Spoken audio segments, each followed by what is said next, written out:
Ici, nous sommes à Glo en face de Sievra, une ferme transformée en centre formatif avec 3 chantiers de formation.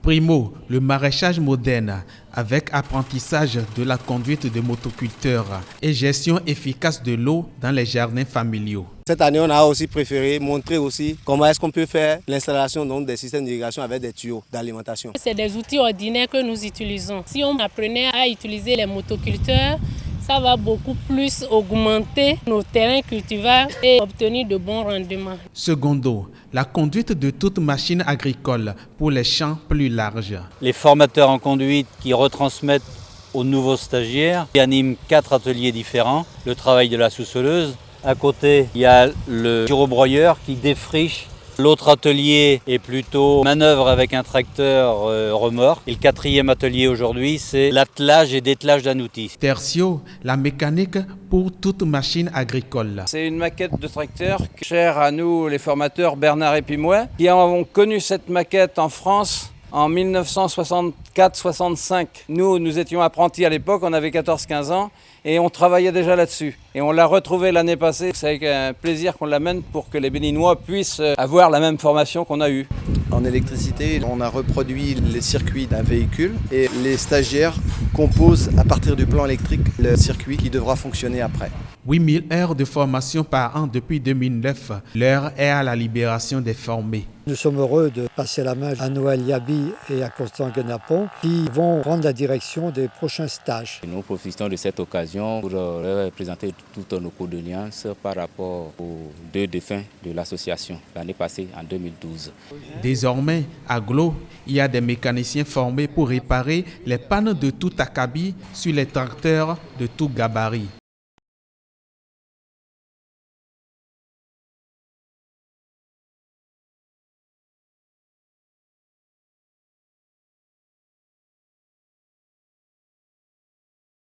En cette année de l'année, nous formulons tous nos vœux, nos souhaits de bonne année. À notre cher président, à nos parents et amis, à tous ceux qui nous sont chers. Nos vœux de prospérité, de bonheur et de santé, nos cadeaux de bonne année. À notre cher président, à nos parents et amis, à tous ceux qui nous sont chers.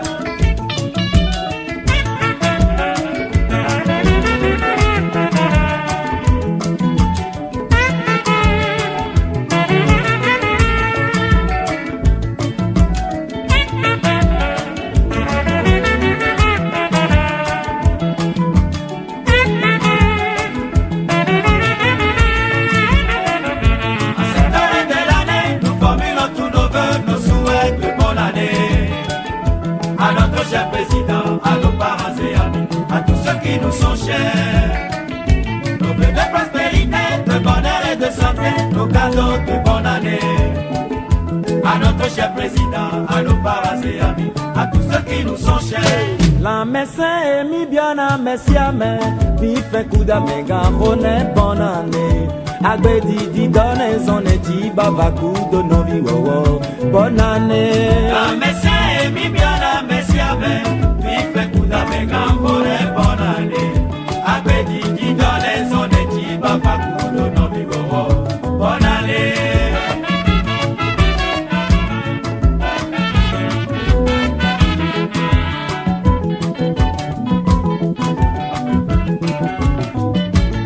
La messe mi bien à messiame, vive quoi mega au patane bonne année. Agbe di donne zone di babaku do novi wowo bonne année. La messe mi bien à messiame, vive kuda mega bonne année. Agbe di donne zone di babaku do novi wowo bonne année.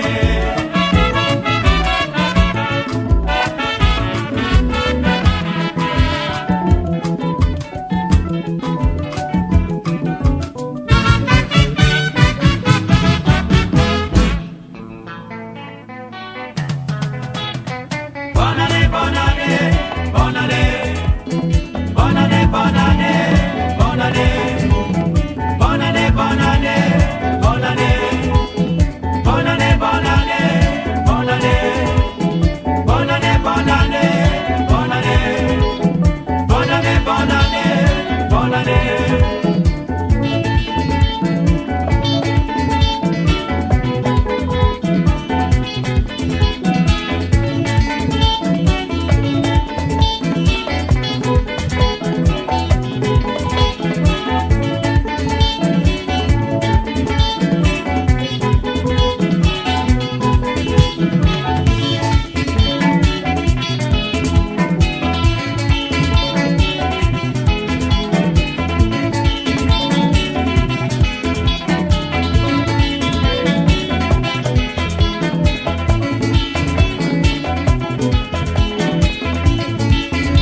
Je m'appelle Bernard Rousseau, je suis un retraité mécanicien qui faisait avant la formation pour les constructeurs en France sur la partie électricité, électronique.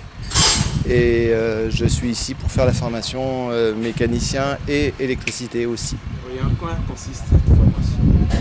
En électricité, la formation consiste, on a reproduit les circuits d'un véhicule et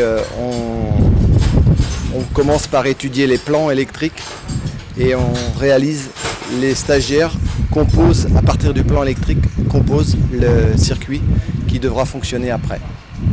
Donc c'est un plan, c'est une machine pour faire l'enseignement, c'est pour faire l'enseignement de tout ce qui peut être véhicule électrique, que ce soit une machine, un tracteur par exemple, ça peut être une voiture aussi. La partie électrique, elle est commune à tous ces engins.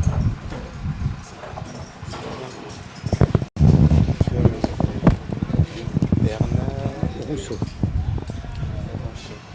ROU.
On a étudié là depuis quelque temps le circuit hydraulique d'un tracteur.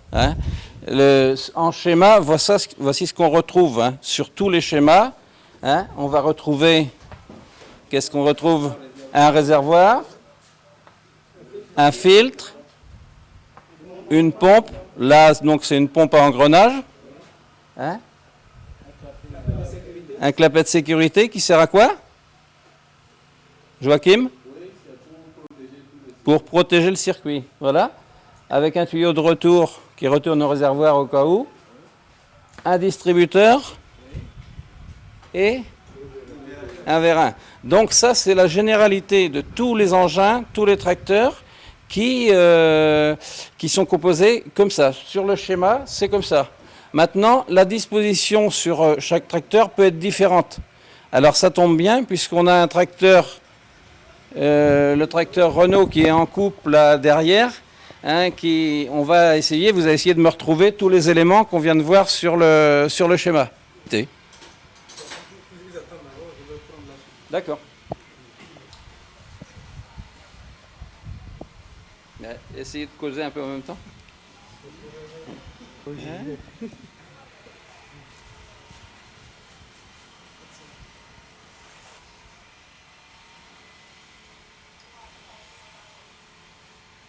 Alors, attends, je vais prendre la parole un peu.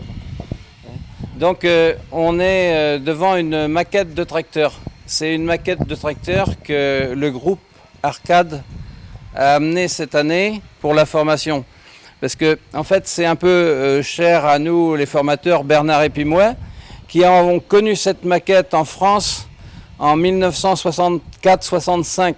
Nous étions apprentis à l'époque, on avait 14-15 ans, et on travaillait déjà là-dessus. Et on l'a retrouvée l'année passée, cette maquette de tracteur. Donc c'est avec un plaisir qu'on l'amène pour étudier, pour que les Béninois puissent avoir la même formation qu'on a eue. Donc voilà. Alors Joachim, tu vas nous... Ce qu'on vient de voir au tableau, Joachim et Félix, vous allez nous énumérer, puisque au tableau on a vu schématiquement qu'il y avait un réservoir, une pompe. Donc, est-ce que vous pouvez nous énumérer l'emplacement de tous ces éléments sur le tracteur? D'accord. Donc, comme nous avons vu le réservoir là-bas, schématiquement ici, c'est le réservoir ici, qui est équipé d'une pompe qui va pomper Qu'est-ce qui l'huile. te fait dire que c'est le réservoir, Joachim? Oui, le réservoir, c'est ici qui nous sert le réservoir. D'accord. Oui. Donc, équipé d'une pompe, comme nous avons vu une pompe là-bas, une pompe à engrenage ici, qui sert à pomper l'huile de là-bas et envoyer par le distributeur. Donc, avant le distributeur, nous avons le filtre. Comme il y a toujours le filtre sur le schéma là-bas. Il y a le filtre. Par le filtre, ça va vers le distributeur par cette tuyauterie ici. Donc, voici le distributeur. Et d'une clapet de sécurité, comme nous l'avons vu. Et ceci, c'est interne ici.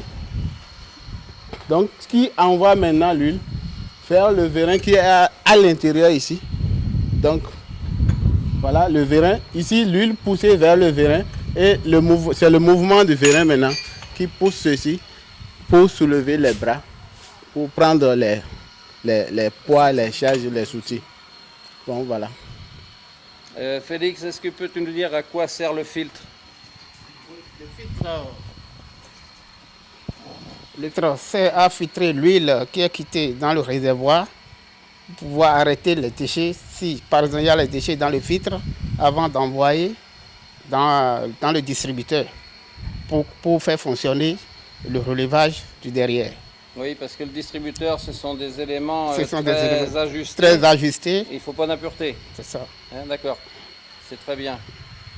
Et est-ce qu'on peut me dire pourquoi la pompe est placée à... Si nous continuons à tourner ce manivelle, on voit l'engrenage ici qui tourne déjà la pompe, qui fait déjà son travail comme ça.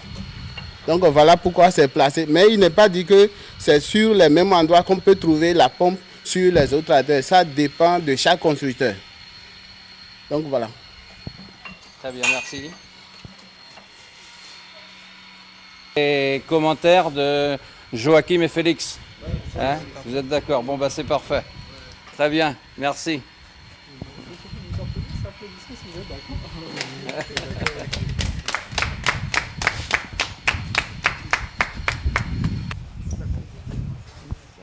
Allez, venez par ici, non? Ici, tu avais prévu faire quoi, Rémi, avec ça? Réglage culbuteur? Non, on peut peut-être. Ouais, l'autre. Là, les deux. Entends. Il faut qu'il cesse d'abord le secours. Ça y est. Ça, on peut démarrer. On peut y aller? On peut démarrer. Pas de batterie.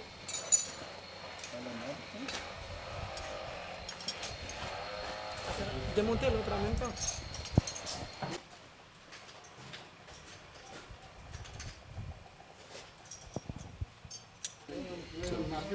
Ça va aller, on essaye? C'est bien serré.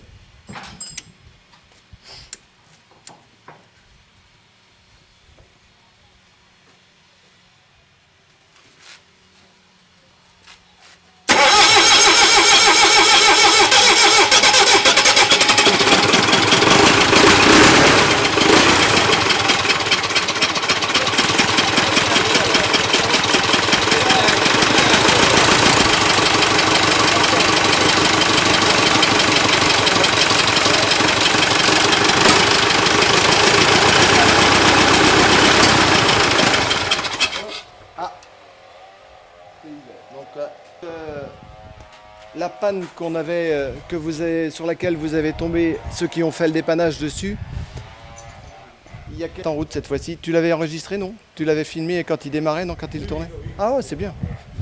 Ouais. Oui. Donc quand on l'a mis en panne, j'ai bien aimé la réflexion de la part d'Emmanuel. Je crois que c'est Emmanuel ou non, Pascal. C'est Pascal qui disait que ça faisait penser à la panne de Tofo. Parce qu'on voyait l'échappement et le doute était sur les soupapes. Est-ce que tu pourrais, Lucien, nous dire comment on peut faire pour vérifier que les soupapes sont bien réglées? Pour régler le premier, je vais mettre le 4 en balancement pour le régler. Si je veux régler le 3, je mets le 2 en balancement pour régler le 3. Si je veux régler le 2, je mets le 3 en balancement pour régler le 2. Par exemple, les moteurs à 4 pistons comme ça, c'est 1342 qu'il faut régler. D'accord. 1342, ça veut dire quoi? L'ordre des choses là. L'ordre d'injection. D'injection. L'ordre d'injection. Ah oui. Donc dans un premier temps, on tourne, on fait balancement premier, du premier on règle 4. Du premier et tu règles du premier. Oui. Et tu règles le 4. D'accord, très bien. Est-ce qu'on met le même réglage sur la soupape d'admission et la soupape d'échappement? Non, non, non. Si tu veux régler à fois, tu vas régler sur le même chose là. Tu mets la même voilà. Et s'il y avait une différence, est-ce que c'est plutôt, s'il y en a un qui est plus grand que l'autre, c'est lequel, l'échappement ou l'admission qui a le plus de... C'est l'échappement qui est le plus grand. Pourquoi? Parce que l'échappement, lui, ça sort trop de choses là. Donc il faut que lui, ça va donner une grande ouverture. Très bien. Oui, oui, c'est très bien.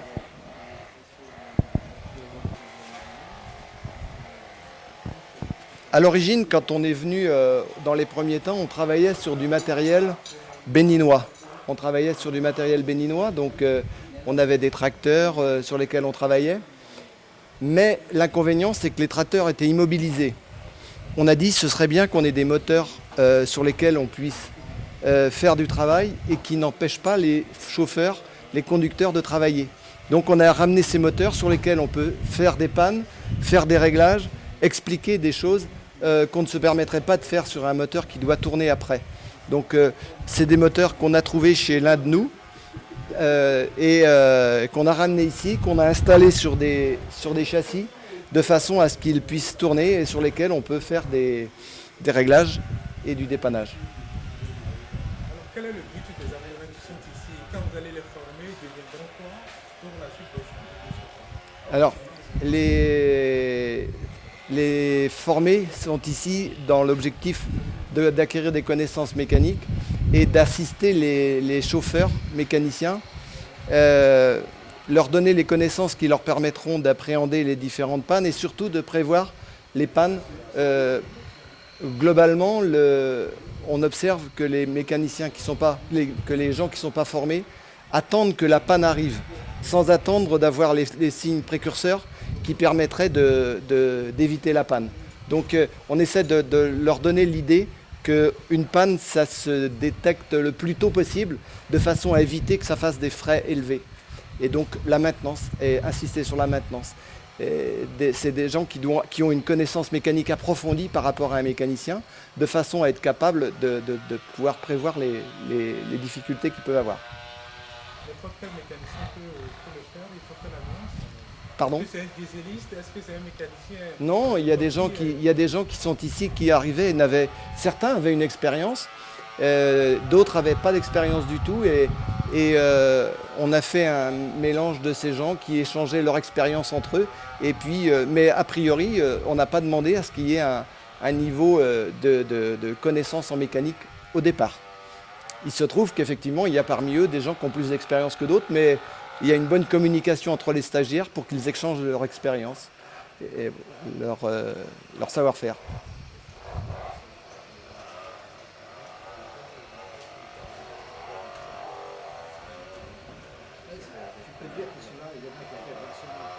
Sont venus cette année pour la deuxième année, mais d'autres sont... Oui, mais il y en a qui sont venus là pour la deuxième année, d'autres pour la quatrième année, effectivement, qui sont là, donc qui ont déjà beaucoup plus qui ont pratiqué. Oui.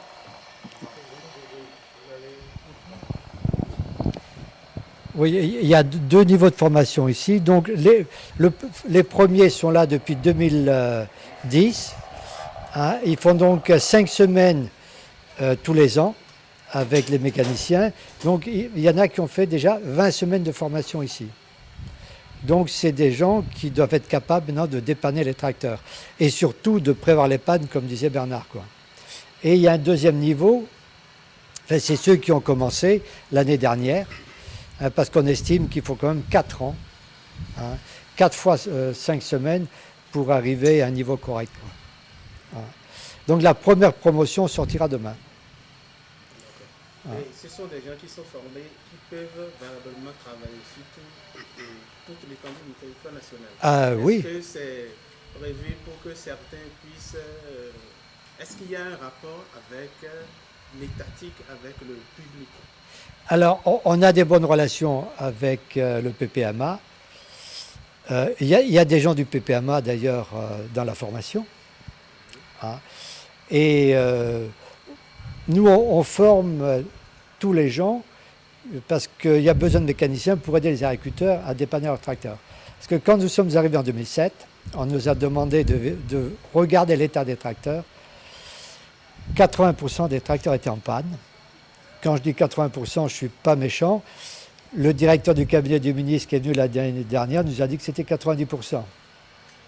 Donc, et on avait constaté que c'était des pannes dues à des erreurs de conduite et à des erreurs d'entretien. Parce que les gens ne savaient pas conduire, ne savaient pas entretenir. Et c'est pour ça qu'on a commencé par une formation en conduite, mais on a vite vu qu'il fallait aussi une formation en mécanique. Donc, nous, on travaille avec tout le monde. Il y a des gens du Nord. Là, vous pouvez dire d'où vous êtes rapidement. D'où est-ce que tu es Candy. Emmanuel. Donc, après Alada... on forme les mécaniciens de Songhai ici. Ouais. Et on a aussi un stagiaire du Togo, mais qui est parvenu. C'était un bon stagiaire, comme ceci, hein, mais il est parti faire des dépannages au Nigeria. Donc, je crois qu'on est à peu près les seuls à mettre en place cette formation-là. Et l'avantage qu'on a, c'est d'avoir des gens comme Bernard et Rémi, et puis il y a aussi Pierrot qui n'est pas là, qui ont une bonne expérience en mécanique, en électricité, en électronique. Bon, je vous disais que l'année dernière, on a totalement refait le moteur d'un tracteur ici. Vous serez arrivé il y a 3 ou 4 jours, le tracteur qui est derrière vous était totalement par terre. Il était coupé en deux, avec des pièces un peu partout. Il a démarré ce matin, les stagiaires. L'année dernière, ils ont vu que le tracteur était reparti. Ça ne les a pas trop étonnés, mais l'année dernière, ils ont hurlé quand ils ont vu que le tracteur marchait.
Et au niveau agriculture, nous faisons des formations depuis 2009.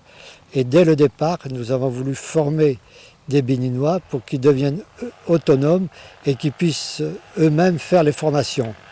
Et nous sommes heureux de passer la main justement à Noël Yabi et à Constant Guenapon qui vont prendre la direction des prochains stages et qui ont déjà assumé la direction cette année. Voilà. Oui, merci. Nous ne pouvons que dire merci à l'association ACAD France qui a su nous mettre sur de bonnes voies par rapport à la mécanisation agricole et au maraîchage. Et nous profitons de cette